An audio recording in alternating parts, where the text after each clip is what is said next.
Well, I feel like a doctor when they say practitioners. Thank you very much and good morning.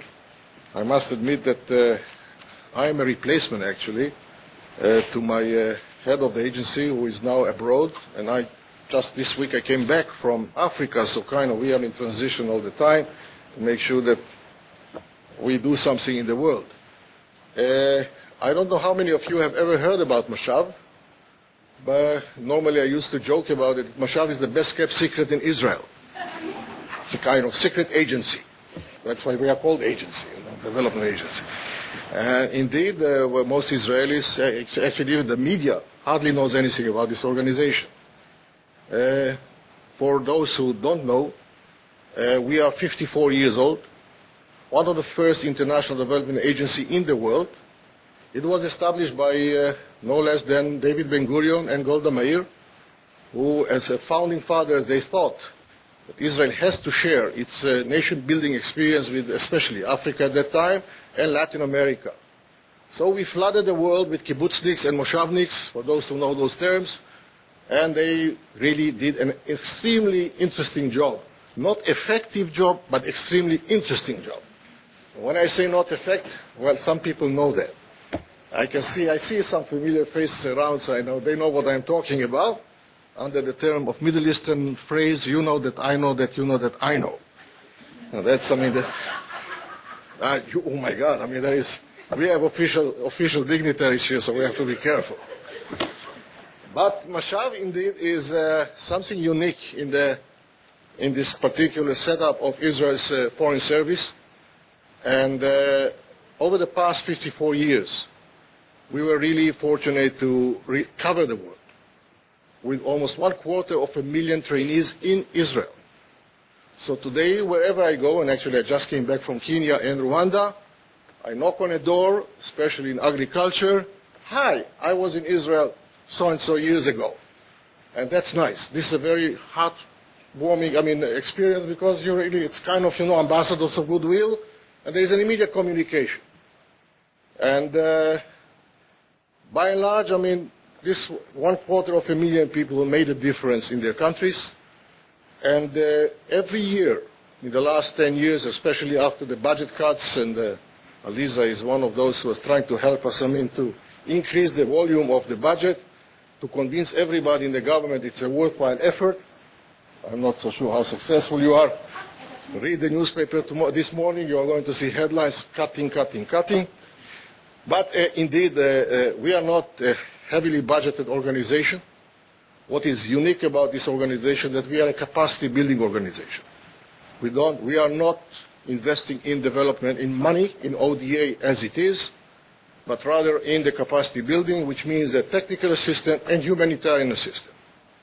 And when it comes to technical assistance, we bring in, the very unique experience of Israel in nation building, under the formula of the past, that necessity is the mother of all invention. Israel's agriculture was developed exactly according to those lines. And even before the terminology became very professional, with all the abbreviations of the last 10 years, 10, 12 years, MDG and other terms, we have so many abbreviations that, I'm not so sure how many of you know those. But indeed, we were dealing with those issues, many years before. And with a focus on capacity building in agriculture, gender issues. The first gender institution almost in the world was established in Haifa and named after Golda Meir, the Golda Meir Center on Mount Carmel, 50 years old. And before any resolution, any UN resolution was ever passed on gender issues, it was already there. And in agriculture, we have a very unique center in the Ministry of Agriculture, which is our affiliate, called SINATCO. And they are the ones who actually give us, the professional capacity, with a training center in Shfaim, Kibbutz Shfaim, and some other places as well. And we also have a small center in Jerusalem for educational technology. Why do I say that? Because indeed, when you go to the world on issues of agriculture, Israel has many things to offer. But as it is and as it was in the world for many years, It was about trying to come to the developing world like this, and if you do like me, you are going to be like me. But we all know that in the developing world is not working. The idea that copy me and it's going to be all right doesn't work. And it took us many years and hundreds of billions of dollars of wasting good hundreds of billions of dollars to learn that, you're not going to the developing world with the idea that do like me, but rather let's bring my capacity and do the adaptation. And let's create partnership. And this is, typical Israel. Sorry, and let me just do the mute before. You should have warned us, please don't. Please, please make sure that your phones and everything. Anyhow, that was as I said, this whole story of adaptation is the centerpiece of our relationship today with the developing world. We come as partners of goodwill. We come to listen. We come to take a close look at the conditions, which are so different from what we know. I just had a very funny discussion with my colleague. Our focal point for Armenia, Chava, is here. And we were talking about, dealing with Armenia, which is supposed to be a different story, but yet, yes, they have also these particular problems of a developing country, and the relationship is based on what we call an ongoing dialogue that is very, very critical to understand what is our contribution at all, where is our intervention point.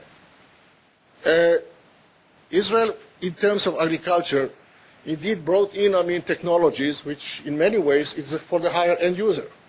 In Africa, the adaptation came very slowly. And today we have some very interesting programs, which we title as TIPA program. TIPA program, which is a small-scale irrigation kits for a small farm holder, which is mostly for family size farms of 500 square meter, 1 dunam. And you can see the miracles when you go in the right way, when you really work with the community on the ground, and sustainability is being achieved only by presence. It's not by presence, but presence. You have to be there. You have to make sure that you are going to stay there for a couple of years and not to hand over the keys and say, thank you very much, look how beautiful it is. That was customary for all agencies from the US and Europe and Israel. Everybody did the same. We used to come with tractors, nice greenhouses, take nice pictures. All donors abroad say, bravo, so beautiful, take some more money. It was wasted. And I can tell you that we saw so many white elephants around the world in the last 50 years. And the question was, what happened?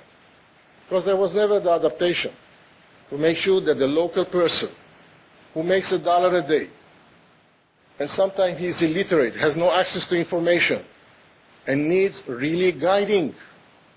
And it's not enough to say, no problem, you have internet, you have Google, you have CNN. Yeah, go to the huts in God knows where. And I see that somebody smiles then and she knows what I'm talking about. Because I come now from Kenya, and you can see, you have to make sure that you communicate with the real people. And there is no other way. So, and that takes time, it requires patience. And therefore, we are talking basically about maybe a dialogue that is on 3 different levels. The first is the chain of knowledge. You are in the academia, beautiful room. I wish you go to a university or college, agriculture college in the developing world, and compare notes with all what you see around. What you call college here and you call college there is different. And therefore, we have to understand that our dialogue is different. When I speak to the research there, what they face, you will never be able even to imagine. But this is the customer. And we have to make sure that we understand him, we pay respect to his conditions, and we try to find real solutions for him, not for us. Because the industries of our time are very much shooting up, not going down. So the chain of knowledge is really to touch base with everything, from R&D to the teaching to the extension, which is the most critical part in the third world. Anybody who is traveling this world knows that there is no extension, proper extension. And Israel's success in agriculture was based on this very beautiful triangle: research, extension, and farmer. There is an intimate relationship between the three of them. You don't find it in the developing world. There is no such thing. And therefore, not only developing, by the way, not even in Eastern Europe, nowhere where you go, you don't find this formula. And you have to develop it. It's a dialogue more than anything else. Then there is, of course, the value chain. The production chain. Now the production chain comes to you because indeed the R&D, if you develop new seeds, new varieties and things like that are really suitable for different areas, especially arid areas, we need to have a communication system and a distribution system that makes it possible for those farmers really to get access to this particular variety or quality. Very difficult, very, very difficult, and it's a huge challenge for us, in the developing world, how to also get the research and development centers there to connect with the farmers. And this is one of our biggest and more interesting programs, by the way, with USAID in Ethiopia. Actually, how to connect between the nurseries, between the seed production, down to the farmer, and eventually test the farmer in his capacity to work with us as a partner. And we are going to continue this project in the future on the basis of another 5 years. And as I think it gives us enormous experience how to connect really with the farmer, with this chain of production. The value chain. Everybody talks about the small farm holder in terms of food security, almost subsistence. But in so many ways, we are talking about value chain that really wants to bring the agriculture from subsistence or mere food security for the small farm holder to agro-business. This is one of the key factors here that we are talking about in the developing world, how to turn agriculture into a good business, because agriculture is the main occupation of most of the people in the third world, in the developing world. We are talking about 70 to 80% of the workforce is still occupied in agriculture. Now this is a burden on the economy, and this is a challenge to the future, because agriculture can turn into real business. And this is exactly what we do on the value chain programs. It becomes a hot issue in so many countries, and most of the agencies today are working on value chain projects. From wherever I go, and again, I'm traveling now Africa extensively, in almost every country we have those particular projects. Very interesting to see how we bring together every segment of the community as stakeholders, and the partners are actually government and agencies. USAID or MASHAV or UN agencies, all coming around as an envelope of partnership with what we call a project that has an action plan, and we are together deciding where are the intervention points of our activities, what exactly they're expecting for us. So we can sit with them for 5 days, as we did now in Kisumu in Kenya, to understand, a tilapia value chain project, to understand what exactly is going on, what do they want from us. They decide from us because we are based on demand-driven. No longer we are coming to tell you what to do. We are coming to listen what you need. These are important issues in that sense, and I must admit that the world around us is changing dramatically, and Israel is becoming now a partner for development in its truest sense, namely there is a dialogue. The terminology is real, namely when we talk about development effectiveness, or aid effectiveness, and when we talk about good practices, these are real terms, and we need real development in those terms, because when I say good practices, we don't yet have a good bank for good practices in agriculture or anything else. Everybody has its own good practices. And I think that what the FAO is trying to do and other major UN organizations is indeed, in this sense, try to create a kind of a pool where you can borrow, you can draw, good practices for whatever country you go to. We in MASHAV are trying to do it right now, because we are trying now to accumulate this data bank that we have for the last God knows how many years, and all those dusty reports, and see what is there that is relevant to our experience today. So that is one of our challenges. And we are also in a dialogue a constant dialogue with the UN agencies, international agencies, and most important of them is our sister agencies, national agencies. We, in the last couple of years, we decided to be partners and not just outsourcing, or let's say not just, doers or implementers. In the past, we used to work with international agencies, sister agencies, as what we call as contractors. So where they used to pay, we used to do. We stole the glory. But I mean, in the last couple of years, this whole policy changed to the better, and we are full partners to our sister agencies, and MASHAV is coming in with its money, equal share, and with the idea that yes, we do it together. The sister agency and the government as trilateral cooperation, and sometimes we indeed bring in the other international bodies, and even lately trying to work together with NGOs in Israel. This part is really how to put it, it's relatively new. Aliza has a lot to push us a bit on this issue, but indeed we have, this is one of our big challenges. By and large, what I want to sum up, I mean, MASHAV as an agency is indeed a part of the global challenge for food security, and everything is going to work if we have good harmonization between all the participants. And this is the biggest challenge for all the agencies. Otherwise, we are going to end up with a Babylon Tower. And I think that what they mean by Babylon Towers, you need to come to a project. And that part, by the way, for me is really the warning light. I traveled in Senegal to one of our projects. And on the way, just before we turned to the project, I passed by about 40 signs of different UN, other NGO agencies, everybody with a sign.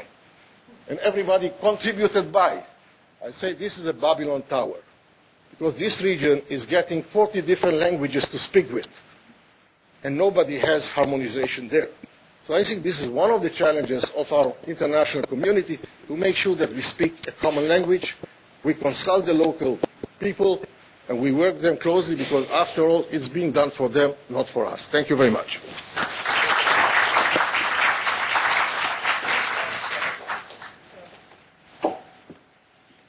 We have time for a few questions, so please.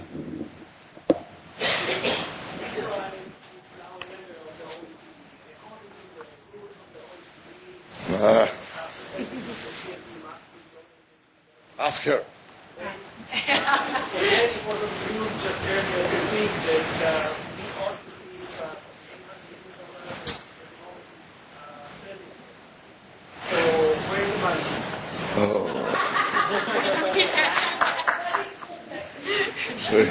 The money is with the Treasury. It's with the Otsar. No, seriously. Yeah, I mean, we are expected to be on a level of what we call percentage level on the GDP, but it's not mandatory, and we are trying to move toward that.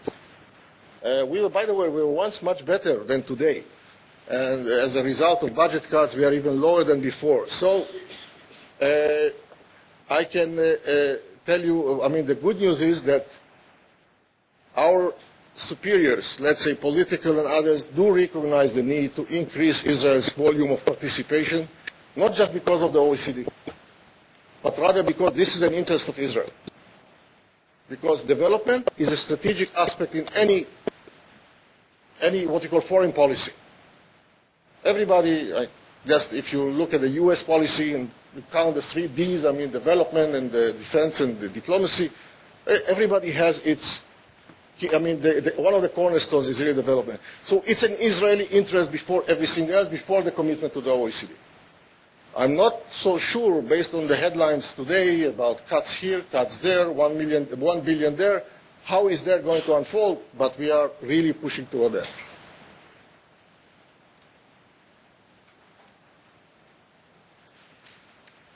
How do we get to the people that we want to help? As you're talking about gigantic areas, you want to get to a farmer. How do you get to these farmers and work with them? One of the ways, how do you then escalate this and get it to spread to other farmers and other people? So the key to our story is really a dialogue with the local governments. We always start with the government to understand, the local needs in terms of, their demand-driven. They are going to present before us, more or less what is their so-called dream list or wish list. Of course, we have a very extensive dialogue with the representative of the UN and other agencies like the World Bank. We always talk to a whole set of representatives on the ground, and that's the good news. In Africa, almost everywhere you can find them. So you talk to them. And then we are starting to look at where is our added value, where is our, the best point of intervention. As I say, the most likely intervention is going to be in food and water. But how we do the distribution of know-how, because we are on the capacity building level, you have to touch in different ways. Those who come to Israel, mostly what we call the managerial level, those who we are looking at them as a component that goes home to be trained the trainers. They are going to be the trainers guys. So when they come to Israel, we know that when they go home, they are expected to pass on the knowledge. Now, if we go into a project, that's a much more complicated story. And normally, as a result of our kind of, rethinking the last 2 years, we are talking about entering a project for no less than 3 years in most countries, 5 years in Africa. So we don't work now in a kind of, let's do a course or let's do a mission. We say, yes, we do a course or a mission, but if we identify a need that is more than just, a sporadic, on-the-spot need, we are talking about a project, and the planning is really long-term. I think we have time only for one more question, and perhaps... I would like to see MASHAV extending a little bit beyond what you say. What's your problem? What do you need? We'll bring it. It should be, what are your intractable problems? Let's see an Israeli academia and research community to solve the intractable problem. And this is where we really could have even much more of an impact in Africa. And I can say this from my own experience, where I dealt with one intractable problem. In Kenya, we hope it's partially solved. But I think this is, MASHAV should extend it beyond just extension, but actually finding solutions that are novel, problems that have not been solved. I would beg to differ on that for a reason. MASHAV is an agency for development assistance. And to deal with academia is a whole world in its own. We don't have the resources. To go into so many areas and to start dealing with all the problems of the world. So that's why we have a limited budget, and we are much more applied than R&D. So we are R&D applied, not so much R&D pure. So I think that academia has a responsibility, and in Israel, they don't deliver on this responsibility because most of the Israeli academia looks west, not south, not east. And when you speak to the Israeli universities, they tell you, look, but there are no donors there. So what am I going to do in Vietnam or Laos? They are not of interest to us, because there is nothing there. France, England, Italy, everybody goes. So let's be, honest, when we are here in the shrine of knowledge, there is a responsibility of the academia to deliver like every other developed country in Europe or the United States, where they adopt developing countries and the academia feels responsibility to go there and teach and do things. You don't do that.